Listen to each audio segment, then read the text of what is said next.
Judges ready? Is the timer ready? Affirmative team? Good morning. My name is Nolan Crockett, and I stand against the resolution. The government should have the obligation to lessen the economic gap between the rich and the poor. Observation 1, definitions. I agree with the affirmative's definitions, but I would also like to add some more.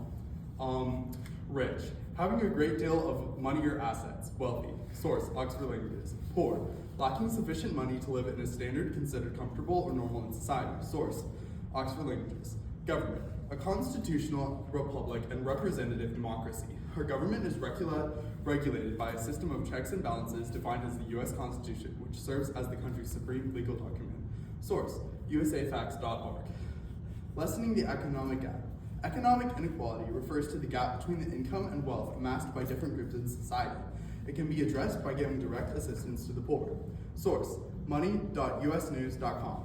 Observation 2, value. Our value today is capitalism. Observation 3, criterion. The criterion in which we will use to measure capitalism is not lessening the gap between the rich and the poor. Observation 4, contingents. Contingent 1, not giving the poor free money and having them work for it creates better work ethic. Quote, far and away, life, the best prize that life offers is the chance to work hard at something worth doing. Thomas Jefferson. Summary. In a capitalistic society, the poor have many means to get rich. They just need to work smarter and harder. The government giving out free money will not help with this. They will just spend it all and be back where they started. Contingent 2. Rich people worked hard for their money.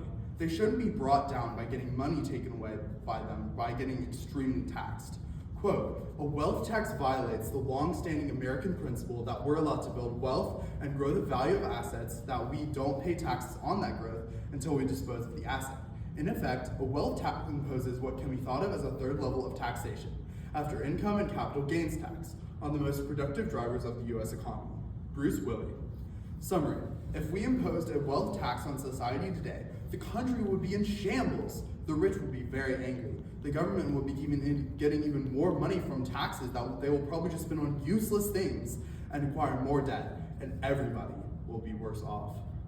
Contingent 3, so many jobs will be short-staffed because the working class doesn't want to work anymore. Summary, unemployment among middle-class families rises and falls with the help of the job market, but poverty is shaped and fueled mostly by cultural forces that the poor could work if they wanted, and that the safety net lulls them into indolence. Jordan Weisman. Conclusion. In America, the government does this thing called food stamps, where they can pay for your food if you have low income. This, along with many other instances of the government giving away money, leaves many places short-staffed because the poor can just get by without working. This is obviously very bad for the economy. In conclusion, I have some more stuff. The affirmative team said that lessening the economic gap between the rich and the poor would help human dignity. But what's better dignity than being poor, coming from a place of poverty, and then working up to get more money? That inspires human dignity more than anything. And he also said that the poor people are stuck in a place of poverty, but they're actually not. You can move up social brackets. Quote, the top 1% share of wealth is uncorrelated with relative mobility. Raj Shetty.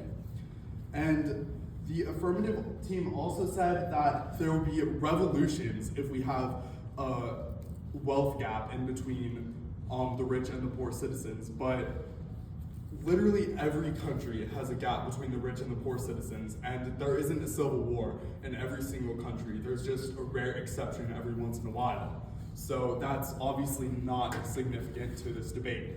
So therefore, in conclusion, I, Nolan Crockett, stand against the resolution. Thank you. I am now ready for cross-examination.